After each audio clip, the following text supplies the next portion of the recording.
Welcome to The Q, a show dedicated to hope, inspiration, and giving back to the community. Tonight we have David Kane in the studio, and he is a radio talk show host, comedian, performance artist, author. Chief cook and bottle washer. I'm an end table. You're everything. You're everything. You're also an advocate for Christmases for Kids in the Nikkyo Foundation. Yeah, we have lots going on in the Attleboro area. I don't even know where to start with you. Well, that's okay. As long as you know where to end, that's right. the thing. As long as you know when to stop, then you're all set.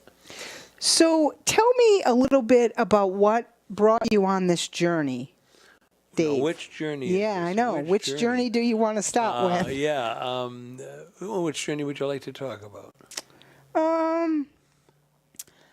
How about we start with your advocacy against or for fire safety and.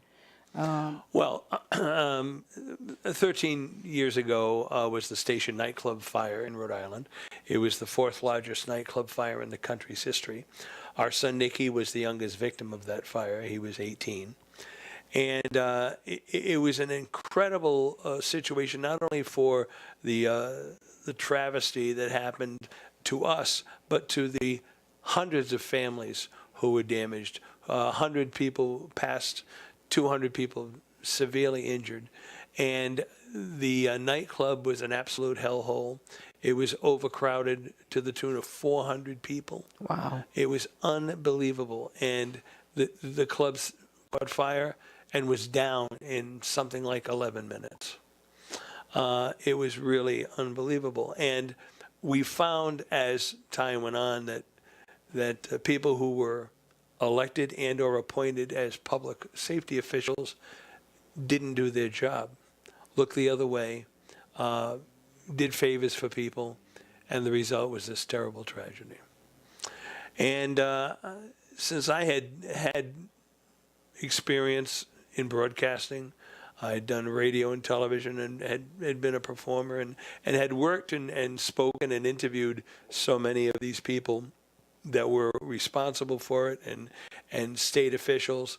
I was the one that ended up doing a lot of the speaking. Remember, most of the people who were in that fire were just people who, worked every day and liked rock and roll and went to have a good time, and they got a horrible surprise that night. And they weren't being taken seriously, in my opinion. They were not being treated with the kind of respect they should have been. They were being railroaded and ignored when it came to their legal rights. And so I did some screaming and yelling and kvetching and you had a little help. Lots of help. I did have help. And the help was in the form of our son Nick. Nicky began to give us what we believe are signs and messages beginning the morning after the fire.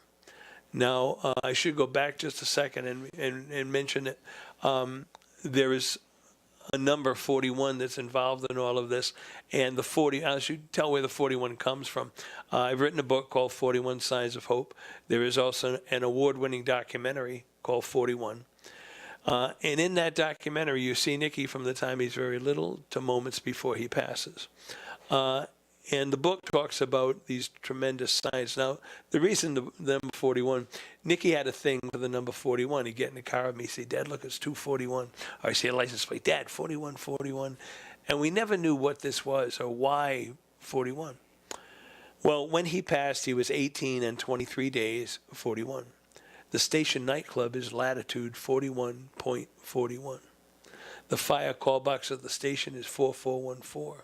And on the cover of my book is a sketch of Nicky from a videotape we found a year after he passed. And in the videotape, his mom's holding him. He's about 4 months old. He has a little baseball uniform on, and the number on the cap is 41.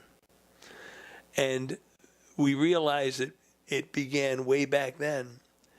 And we started getting signs many having to do with the number 41, but we got music and coins and coincidences and happenings and visits and you can't imagine what You now know they're tremendous- not coincidences, right? They couldn't be. Well, here's the thing. I'm going to tell you, when I started, I wrote a lot of it off to my own grief. I wrote it off to my own imagination. I wrote it off to my own desperation. And when things happen, I'd say, oh, gee, look at that, and I always thought that I was putting more into it than it deserved. But then they piled and piled and piled and piled and piled. And finally, I couldn't ignore them any longer. I couldn't. There were so many of them, and in such strange, convoluted ways that I realized that there was something much more to all of this. And that's what motivated me to write the book, 41 Signs of Hope. So what do you think the turning point for you was when you first said to me, I thought it was my own grief. I thought it was, me putting more into it than I should be. Well, I'm not sure. How did you make the leap? Yeah, I'm not exactly sure. I think it was a gradual thing, and then there were one or two. It's like straw that broke the camel's back kind of thing. And I said, wait a minute, there's really something going on here. Because the only reason I held back is because I thought it was just my grief. Right. I was open to this stuff. I certainly believed in a hereafter. I believed that we had our loved ones loved us and continued to love us after they passed. Before Nikki passed, I had a very interesting incident with my own mother. But then as they piled up, I had to finally say, okay, I'm going to start writing these down now. So I started to write the book. And my wife kept a journal of a lot of stuff over and above what I put in the book. The book is a thin. I know. I keep asking you when you're going to write volume 2. I know. And I considered it. But here's the thing about it. These stories, as you know, if you've been reading them, they're a setup and a punchline, a setup and a punchline. You read the story and then you realize, oh my God, look at this.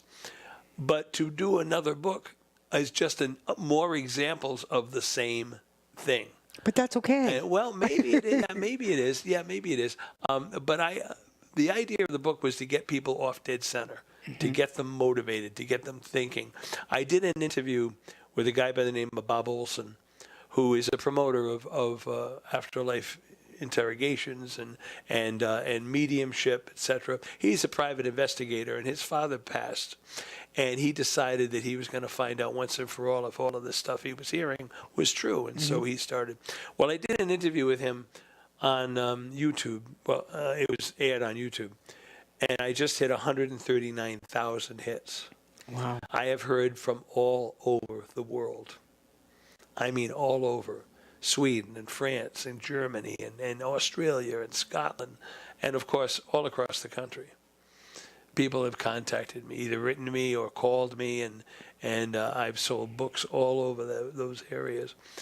And they all have stories to tell. They all have their own connections.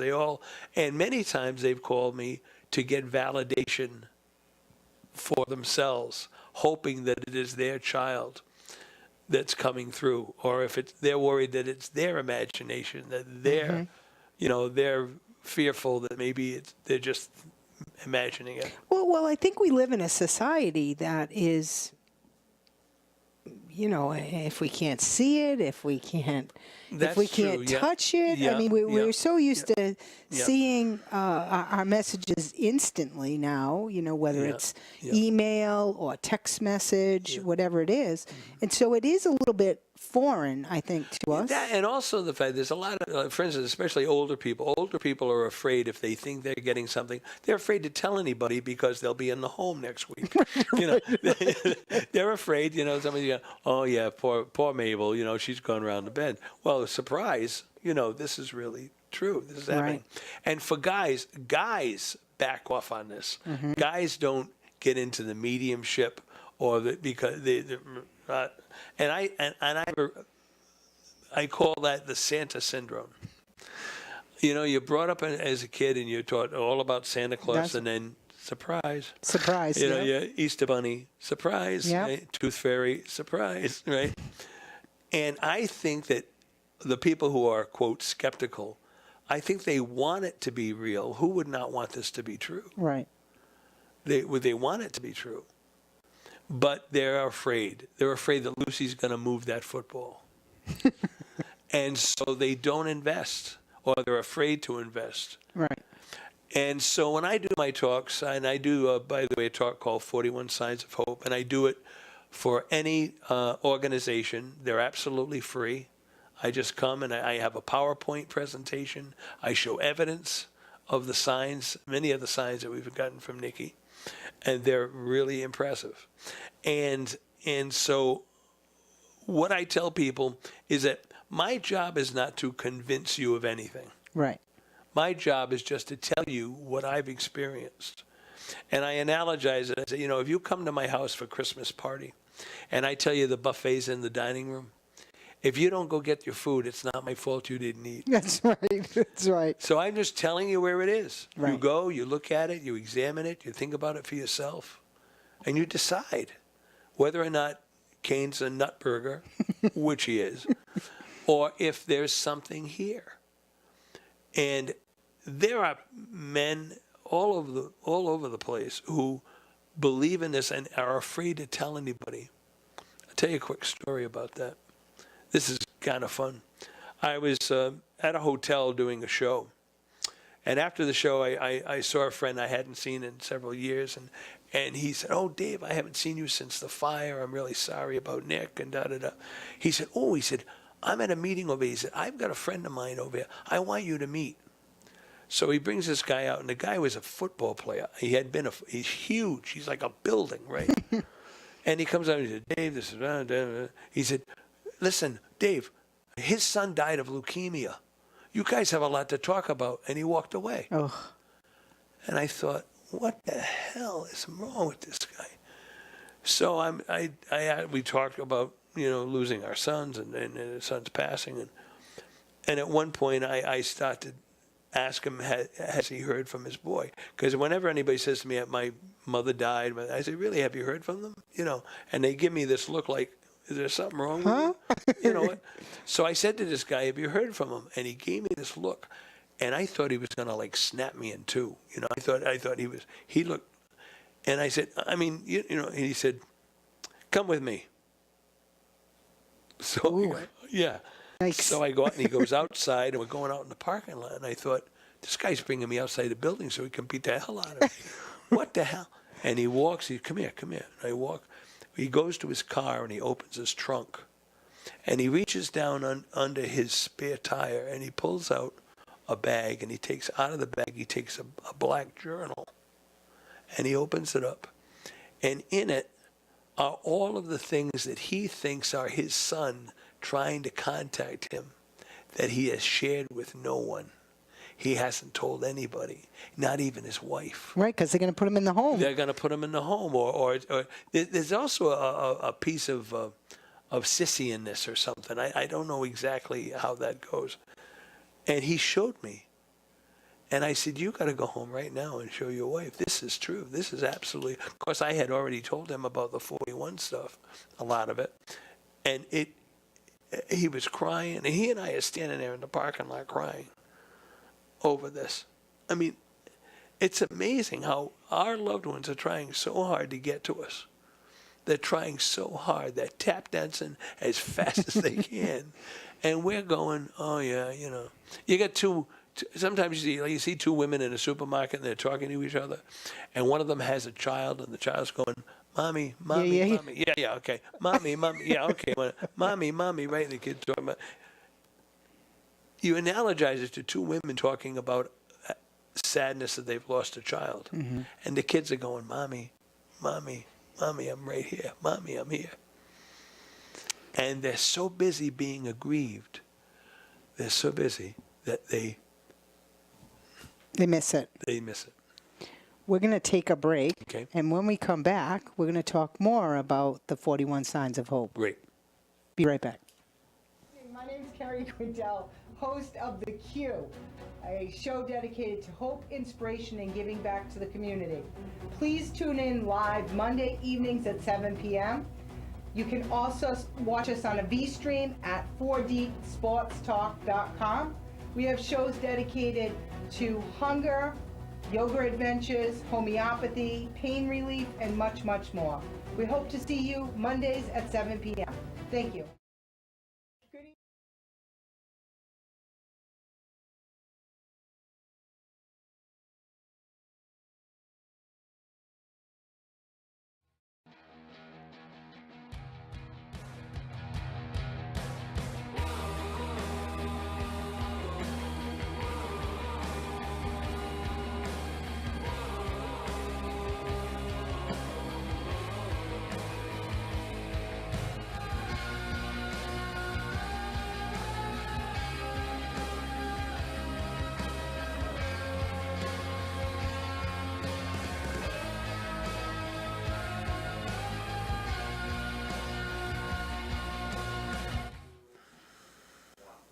Welcome back. And tonight we have David Kane, and we're talking about 41 Signs of Hope and the Nikkyo Foundation. We'll talk about that in a little bit. Yeah, we will. Yeah.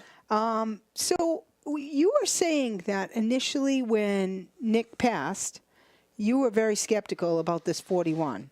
Well, no, I wasn't skeptical about it. I wasn't clued into it. I didn't realize what was going on. I was so busy with all the other stuff. My Right. wife was in an absolute state. I mean, I was answering all the phones. Right. I was dealing, everybody in the media was calling me. But how did you find the strength during the time of grief? I really want to know this. How did you find the strength to become a fierce advocate? Well, I don't know how fierce I was. I remember John Kennedy. They asked him one time what it felt like to be a hero, and he said, "I had no choice. They shot my PT boat out from under me." And when at a time like that in your life, you have no choice. I had a wife who was completely off the chart. She was literally in an awake coma, in my opinion. She could do nothing. And as I started to say, I have friends in the media who I had worked with, and they all calling me to get statements about the fire and about Nick and I mean, it was just Chaos. yeah, it was just constant. In the meantime, I still had shows that I was contracted to do and had to do shows. I had to do my Father Misgiving show 2 days after the fire. And one of the things was happening that we didn't know. Well, I'll give you one of the signs that we got. That again, it didn't click like an idiot. It didn't click. We didn't hear about Nikki's remains. We didn't hear anything from anybody from Thursday to Monday. We went to the Crown Plaza, who had they had a grief center, and I spoke to some people who asked me. There's something very chilling about somebody from the Red Cross asking you for the name of Nikki's dentist so they can get dental records. Right.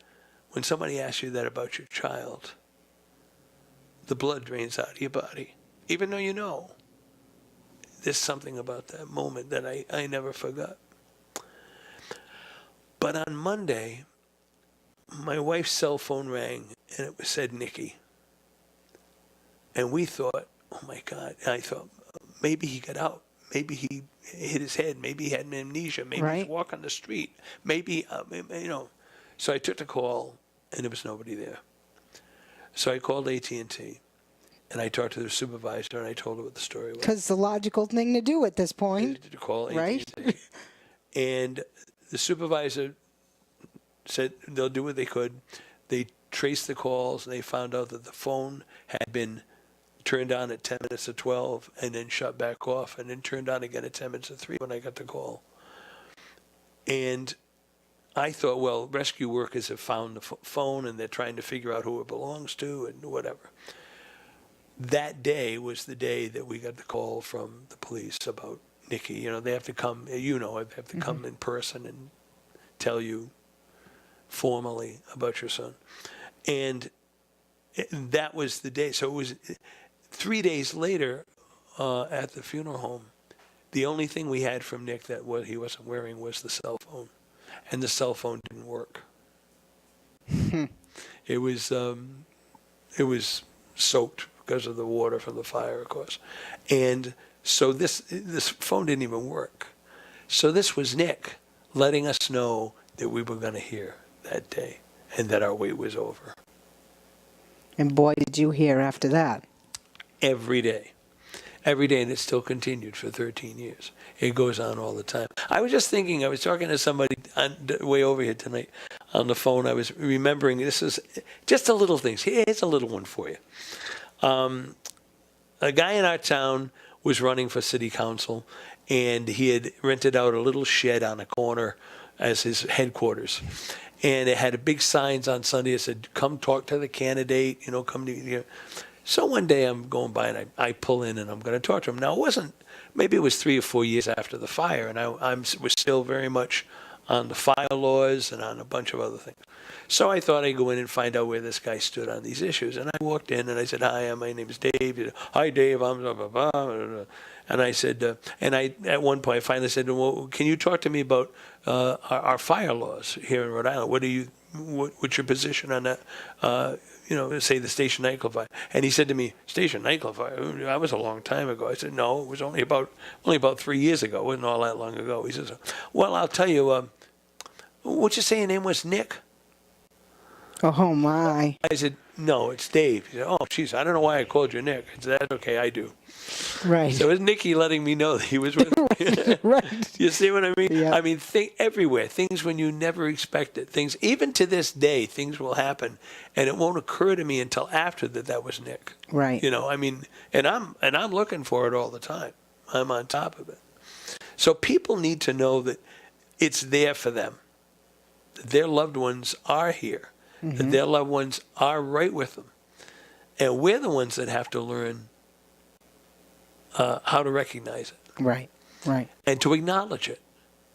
And to speak out loud to our loved ones. To speak out loud to them. I had a interesting, I went to get some props for a show one day, and my change was 41 cents. And I went, oh, okay, Nick, I know that's you, honey. Thank you, sweetheart. I love you. Thank you. And I put it in my car, get in my car. Now, ever since Nicky passed, in the van I have, my windshield wipers will go off. They're not on. They'll just go off all by themselves. If I'm talking to Nick, it'll go off. If I'm playing his music, they'll go off. So I got 41 cents, and I get in my car, and I start the van, and there it goes. I said, okay, Nick, I know. Okay, Nick, I know. Thank you, honey. That's you. And I start driving. I'm driving down Newport Avenue. It's a beautiful sunny day. Gorgeous day. And my wipers are going, brum, brum, brum. And finally I say, Nick. And they're thinking, and I look can't at this shut guy. He's got to go to the home. Right, exactly. Yeah. And I can't shut them off because they're not on, right? So finally I said, Nick, they're going to think I'm nuts. So I pull into Kentucky Fried Chicken when I used to eat that stuff. And I get out and I went in. I got a sandwich. I come out, get in the car, start the car again with the windshield wipers. And to myself out loud, I say, geez, this kid won't get off my back today. And I turned like this to back up, and my rear windshield wiper went. Cute. Yeah. So tell us about the foundation you started on his behalf, because I think this is something turning a tragedy into a very beautiful thing. Yeah, actually, the foundation itself was actually started by the Attleboro Area Council for Children. They're the ones that brought it to us and say, we want to do something for Nicky with Nicky's name on it. And so I said, okay. And then we had a conversation about what to do. And the Nikkyo Foundation basically is attempting to help young people with their talents. Musical talent or acting talent. Nicky has 3 brothers.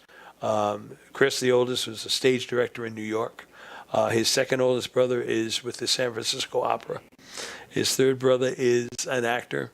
And, of course, there's Nick. Well, the apple don't fall far from the tree, Don't right? Don't blame me. These guys have their own. They have their own talent. Yeah, but you got all of them. Yeah. All of them have the talent. Yeah, they really do. And so we started the Nikkyo Foundation, and what we do is, one year we sent a young man to drama camp in the summer. A drama camp. Then we pay for guitar lessons or guitar rental. We try things like that we try to help young people develop their talent and see how they do. And it's funny because when we do the guitar rentals, it all makes me laugh because one afternoon, Nicky was driving with his mom, and he saw a guitar in the window of a music store, and he said, I think I could play a guitar. I think I could learn to play. And his mother said, okay, so for Christmas, we got him a guitar, and with the usual, and he'd never played guitar before, right? Never played guitar Okay. before, and with the usual, caveat, you got to practice. You got to take lessons. You got to gotta practice make sure some you more. Practice some more. You got to take. Well, Nicky took a grand total of 4 lessons and wrote 50 songs. This kid could play a guitar. When you go to a cocktail party and there's somebody at the piano and you say, "Can you play Misty for me?" and bang, they go right into it. Right. Nicky could do that on the guitar. Unbelievable. He played guitar, he played bass, he played drums, he played harmonica, he played piano, some piano. Just an amazing talent, amazing. And with his brothers in acting and performing, we're trying to help kids develop their talent. Kids who normally wouldn't be able to afford the lessons or the rentals. We're trying to help out. And so how do people find out about the foundation, or how do they submit? Well, the Attleboro Area Council for Children, they can contact us, and the Nikkyo Foundation is under that 501c3, so they can contact the council. It's the same council that hosts Christmases for kids. And that's what we're going to be talking about in a few minutes, because you have so many hats. Again, I'm trying to get it all in here. Well, that's okay. That's all right. How many recipients do you normally get for the Nikkyo Foundation? Oh, we do them on a per case basis. Okay. We don't do it as a massive thing. Okay. We do it on an individual thing, and we will be approached by people, and we will evaluate the situation and see. It's a very one-on-one person. Okay, so it's vetted thing. very carefully. Because we want to make sure that it's got a real chance of succeeding with each child. Sometimes kids say, "Oh, they want to do it," and right. Like I want to play guitar, and then I never practice. And I never practice, and I don't have the natural talent. Yeah, we try to vet them to make sure that these are kids that are, really involved in it and interested in doing it, so that we won't waste any funds or but we want them to be encouraged. So it's building now, because we're in the process of raising funds. As you know, we're doing medium presentations every few months, and we've got another one coming up in February, by the way, so we can talk about that. Great. What do you find is most challenging with the connection between understanding what's happened and then getting all these signs? What do you find most challenging? If you find anything challenging. Yeah, I don't know. It's not challenging for us. The most challenge I have is when I'm trying to share it with people, and you have people who want to believe, they're frightened to believe, or they're in such pain, they are in such personal pain that they don't realize that this is not an end; it's a beginning. It is a whole new beginning. It's a whole new beginning of a different relationship with your child. It's a whole new beginning for them, with a whole new life for them. And to let them know that this is not the end is so important. People think, we say it's our fault. We say, I lost my child. Well, if you lost your car keys, would you go look for them? Good point. So you go look for your child. They're not leaving you any more than you would leave them. Point well taken. Okay. Point well taken, Dave. Yeah. When we come back, we're going to talk about her involvement with Christmases for Kids. Okay, I think we're going to try to get it all in here. We'll be right back. I can't wait to see what I say. I know.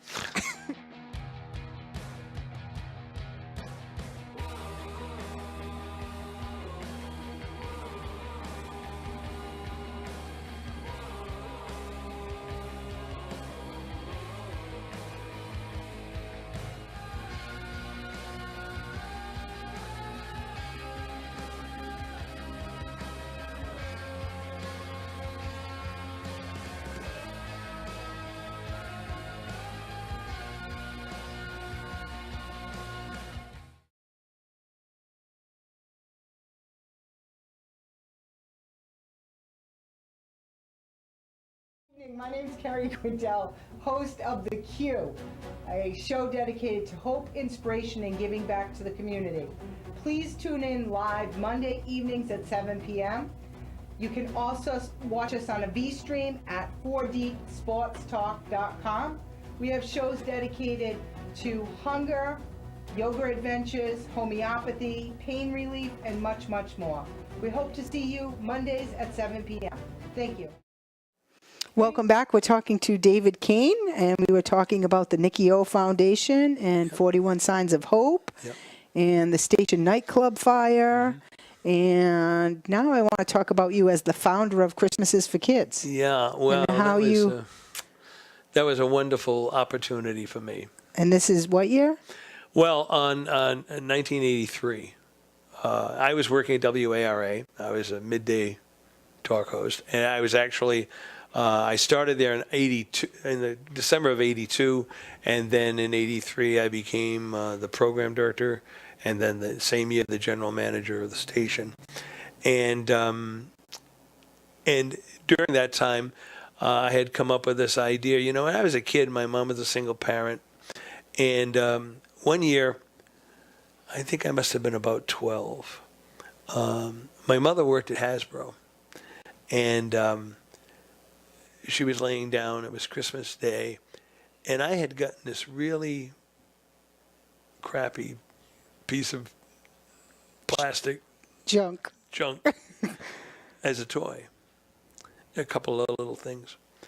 And at 12, I thought to myself, boy, if this is the best my mother can do, she must be in terrible, terrible problems. She must be so done in. It wasn't a selfish thought. It wasn't about, oh, why didn't I get more? I couldn't get over thinking of how distraught she was. And it was in the afternoon and she was in bed. Now, years later, I realized she must have been incredibly depressed. Right. And she was in bed sleeping from the depression, I'm guessing. So I used to have this fantasy. I used to have the fantasy of people would come. Somebody At would 12? Come, yeah. Okay. I just want to clarify that. Yeah. People would, you know, when I was a kid, I used to have a fantasy because my mother struggled. And I used to have a fantasy about coming and somebody knocking on our door and say, you know, Mrs. Kane, we know that what happened was not your fault, and you've had a lot of problems. So what we're going to do is we're going to just give you enough money to pay your bills off and a couple of bucks to get started again and get you. I mean, that was my big fantasy, that somebody would come and do that. And then it's surprised when no one came, right? Nobody came. I waited. Nobody came. And then I had this idea that, okay, somebody couldn't do that, but maybe at Christmas time, maybe somebody could have come and said to my mom, hey, listen, let me give you a couple of bucks so Dave can have Christmas. And that's when I came up with the idea of Christmases for Kids. And Christmases for Kids started very simply in my head, very simply, that I would just tell people, we would talk to some social service agencies, we would find some children, and we would ask the kids what they wanted. You know, we have poor kids, the poor we will always have with us, yada, yada, yada, and people give whatever to, right. you know, and the kids get a present, but it may not be something they wanted. Every other kid, other kids who have a decent home, God bless them, and family together, they get to ask. They get to request. They get to request a color. They get to request a size. Excuse me. A color and a size and an item. I mean, they got to request something. So that was the idea of Christmases for Kids. We'd ask these kids what they wanted. We didn't ask the parents what they thought the kid wanted. We would ask the child. Right. And so then we had a list. We would have as a Barbie doll or whatever. Or we'd have a pair of jeans or some really nice pajamas or a coloring book and crayons that somebody really wanted. A specific character's coloring book. Right. You know, a comb set, a purple comb set, things like that. You know, the kinds of things you think of.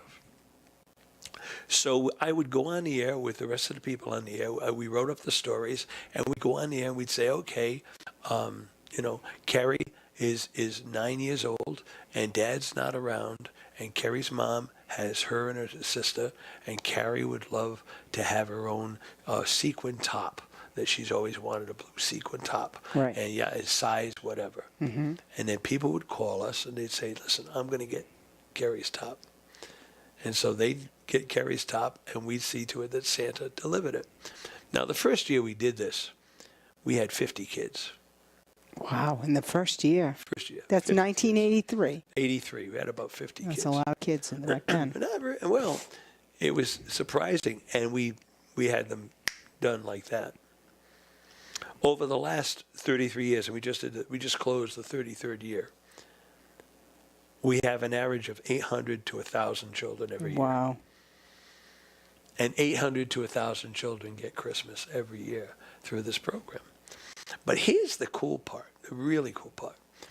Wait a minute, there's only one cool part? I thought there was many cool parts. There's many cool parts. Okay. But here's one really cool part, is that the thousands of people that it takes to make it happen.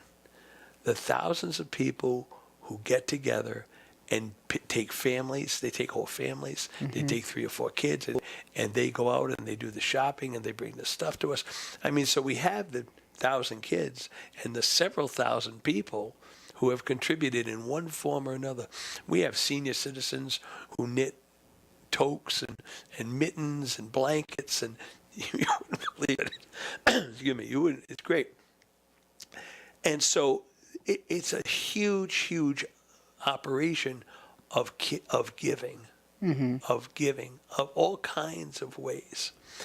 And to see this happen is just amazing, to see it happen. And the thing that has made it so cool and made it so successful is that it is a completely volunteer organization.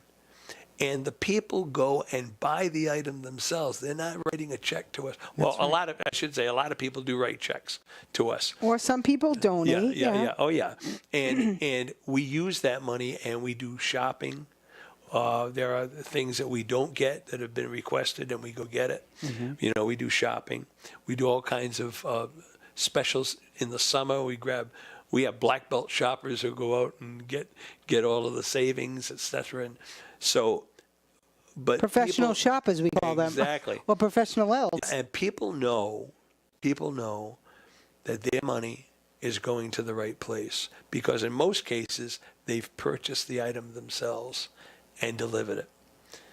It's totally volunteer. Right, it's not like you can give a little coat to an adult.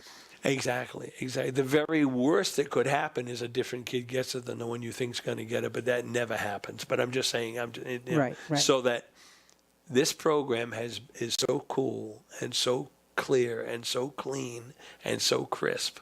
And for 33 years, this community, and we just added Plainville, by the way. The unlikely story. Yeah, exactly. I was just there. Yes.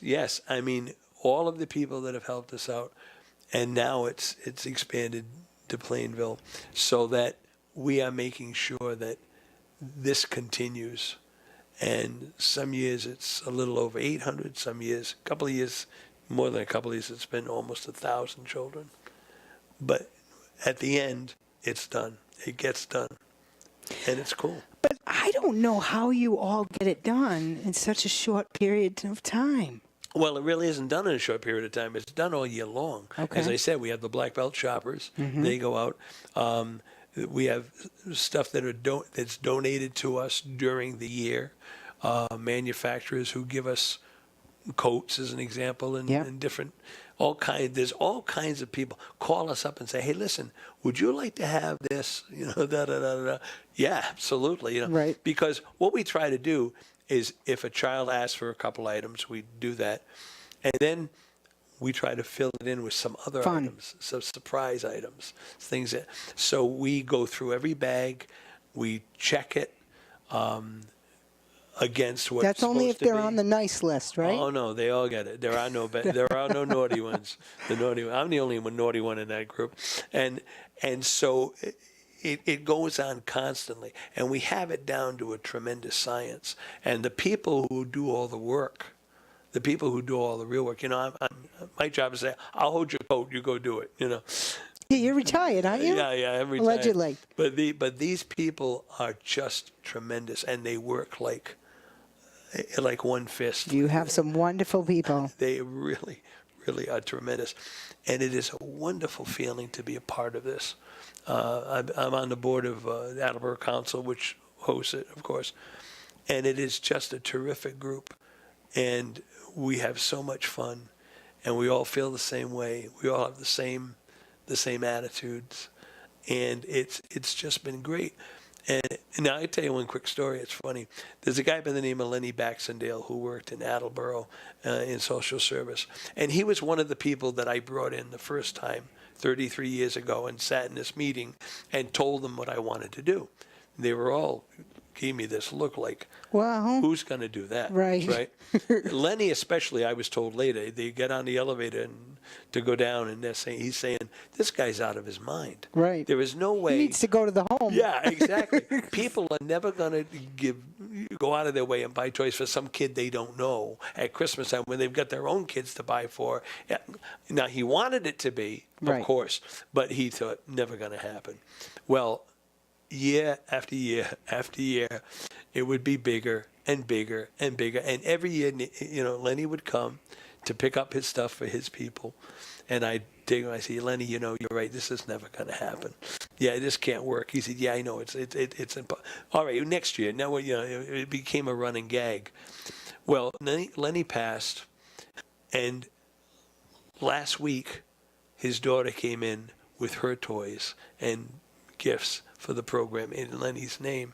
Awesome. So Lenny's still, and I told her, from someone who was with her, I told her the Lenny story. Because every year I tell everybody about how Lenny would come in and we'd go through this whole dog and pony show about, this can never work. When you go to Christmases for Kids and you see the hundreds and hundreds and hundreds of bags and all of the items and all of the volunteers. We had 150 volunteers working on this thing for the 2 weeks.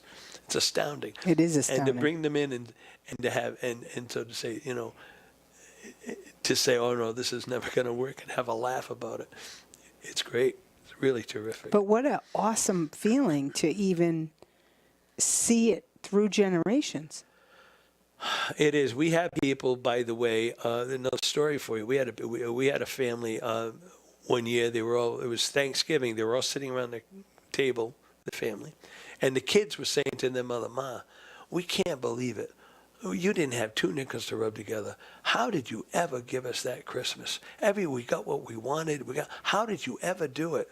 And the mother said, well, you were Christmases for kids.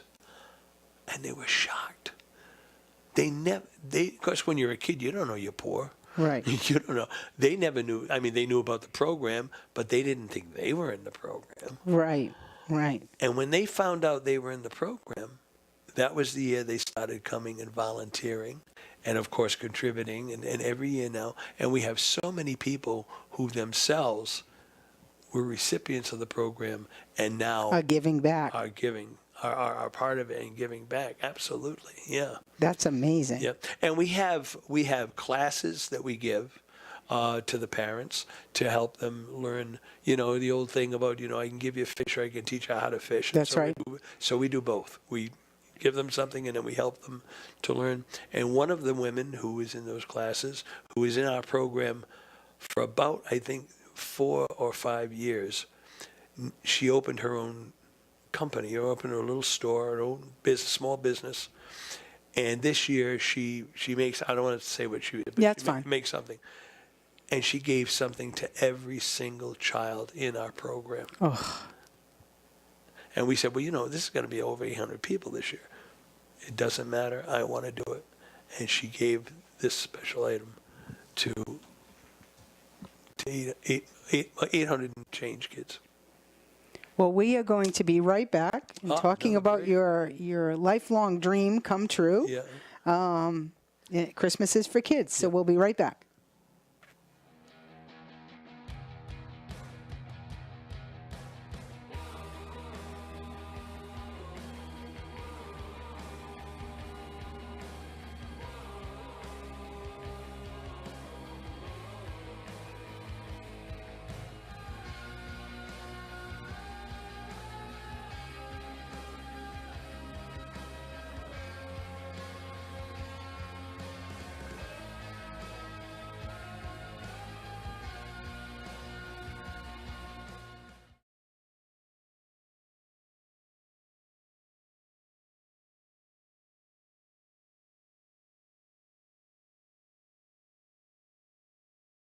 My name's Carrie Quintel, host of The Q, a show dedicated to hope, inspiration, and giving back to the community.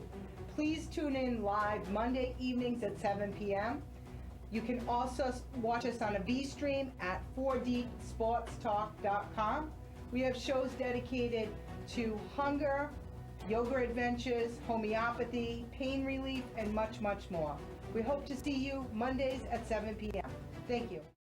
We're talking to David Kane, and we were talking about the Nikkyo Foundation. We were talking about the Station nightclub fire, the 41 Signs of Hope. I really hope you do another book, though. I really enjoyed it. I know I keep telling you that. Did like it, huh? But I did. Yeah. And Isn't that amazing, huh? It's amazing, the stories there. It's amazing because you have a theme of helping children. Oh, yeah. Well, that's what Nick wants us to do, too. I mean, you help children through the foundation. Yeah. We were just talking a little bit about Christmases for kids. Yeah. And you just do so much in the community. Well, I don't do much. I think I do a lot of talking. That's what I do. I just do a lot of talking. And I don't know. I mean, I'm not sure of how many 12-year-old kids would be thinking that they're going to do Christmases for kids and service over 1,000 children. Well, so that's pretty impressive. I know you're humble and all, but no, I'm very thankful. This is I had little to do with it. Somebody gives you an idea and you run with it. Never will run. And by the way, seriously, it's like you say, "Hey, I got an idea. Let's do this." And if nobody came to help you, nothing would get done. True, very with true. Christmases for kids, people came out of the woodwork. They heard a good idea. They wanted it to be, and they made it happen. I really didn't do it. All I did was offer the idea and try to sell it. That's all I did. Everybody else has done all the work, and that's really important. And I do agree with you. I agree that the volunteers and the people, the special people in that program that make it run, your shoppers, all your donators, really do make it. Kelly Fox would never have continued without Kelly Fox. She took it over several years ago now, and it's been terrific. Right. And we actually interviewed Kelly Fox, so it was a lot of fun. Right, yeah, it was a lot of fun, but we only got a little glimpse of it because, those elves are kind of quiet about stuff sometimes. Yeah, that's right. So you talked at the beginning about Father Misgivings. What is this all about? Father Misgivings, I do a couple of shows still. I did stand-up comedy for a lot of years, and when I was in Providence and radio. I was producing a radio show with a friend of mine, Charlie Jeffords. You know the Charlie Jeffords, and he was doing a talk show, and he wasn't getting any calls. He was kind of dry on the phones. So just for fun, I called him from another studio. And I did it with an Irish accent, and I called him, and I told him, and I was looking for doing it, and we got talking, and I told him I was an Irish priest. Did he know it was you? I didn't think he did at first, and then later on, I think he caught on, of course. But I told him I was an Irish priest, and we started talking, and I started ad-libbing, and then we did this for a few days, and it caught on, and people were laughing about it, really liked it. And at one point, he said to me, "Father, I don't think we know your name." Well, I didn't have a name. And all I could think of was Barry Fitzgerald in the movie Going My Way. And that priest's name was Fitzgibbons. And the first word that came to me was misgivings. So I said, "My name is Misgivings, Father Patrick Aloysius Misgivings." And that's how the name came. And then I started to do roasts and, go there, and they would think I was a real priest. And I would do a routine, and people couldn't figure out if I was drunk, if I was a real priest. They couldn't figure out. And then a little over 20 years ago, I was at my beach house, and I saw in the paper that Nonsense was coming to Providence. I said, they don't have a show with a priest. They're all nuns. Right. And I said, I think I'll. And so I put together a show with Father Misgivings. And my friend Charlie Hall from the Ocean State Follies, he helped me put something together. And I've been doing it for over 20 years. It's been a tremendous success, thank God. And we do it all over New England. And do a lot of Catholic churches, KFCs, Elks Clubs, and churches of all denominations, actually. And it's really a good time. Father Misgivings is an old Irish priest. He has bingos, but he calls the numbers out in Latin so the Protestants can't win. Yeah. Very cute. And so it's a This lot of one I fun. have not seen, so this is Yep. still. Well, there's a collection, a raffle, and a bingo game during the show. And it's a lot of laughs. And I have a great time doing it. I also do a thing called Just for Fun, which is a game show, not having nothing to do with the priest. It's just we do an old kind of TV type game show, bring people up on stage and play games with them and everything. And so I do that as well. And other than that, I'm not doing much of anything. Well, I'm doing radio at WARA on Saturdays from 9 to noon. I'm thinking, what does your weekly schedule look like? What do you mean I'm not really doing much? Well, okay, we just talked about, I can't even get it all in an hour show. Well, it's really not as much as it sounds like. I mean, my Saturday morning show on WARA, which is 1320, or they can hear it at WARAradio.com. I'm on from 9 until noon on Saturday, and that's kind of a wide open thing. Last week, I interviewed Donnie Most from Happy Days, Ralph Malph. Yes, yes. Yeah, and we got Rich Little coming up. I'm going to be interviewing him. And I've done a whole bunch of other stuff as well. And my friend Donna Sprague from North Attleboro comes on, and she stays with me, and we do some stuff. And then I also do some fill-in work in New Bedford. WBSM in New Bedford has asked me to be their kind of fill-in guy when they need it. So I shoot up there when I can. Because you have all this time. I have all the time. Yeah. I'm retired. But you do what you want anyway. I do. Right. I do. If I like it, I do it. I have been blessed to be able to say, most of my life I've been able to say, if I don't want to do it, I don't do it. I haven't had to worry about it. And it's worked out really well for me because even in the old days, in order for me to be actually out of work, I'd have to have about 15 people get in a room and all decide to fire me at once, Right. So I had always the protection of, having something else to go to or something else to do, and which made me as arrogant as people have said I am, No, I mean, I think it's wonderful. I just wonder where all your inspiration comes. I mean, even the Irish priest. Yeah, It started off sort of as a gag. Yeah. Right? Oh, yeah. If I understand that correctly. Yeah, it was a gag, yeah. And then where did the inspiration come for the TV show? I mean, the game show. Well, I did the game show. Actually, the game show was a remake. I had been doing Misgivings, and then people would have it back, and then they were saying, "Have you got anything else? Have you got anything else?" So my wife said to me, "Why don't you blow the dust off the game show?" I used to do shows in malls and shopping centers on the East Coast, and this was the Great American Game Show when I first did it. And I traveled, and I had sponsors, and I traveled to malls and shopping centers on the East Coast, did weekends shows there, and so I blew the dust off this, and I decided to do the game show. Yeah, so I revamped it a little bit, and I'm doing the game show now. So the people who have had misgivings can now have the game show. So what's coming next? I have no idea. I don't have anything to do with this. I'm given this stuff. I'm given this stuff. Anything funny that I say, I hear it as it's coming out of my mouth. That's why I laugh at what I say a lot of times, because I'm hearing it for the first time. My dad was a performer and a singer and a comedian, and so I'm guessing I'm getting a lot of stuff from him whispering in my ear, So that's there's a new show I'm thinking of doing. I forgot that should mention. I'm thinking of doing a night called Jokes My Irish Father Told Me.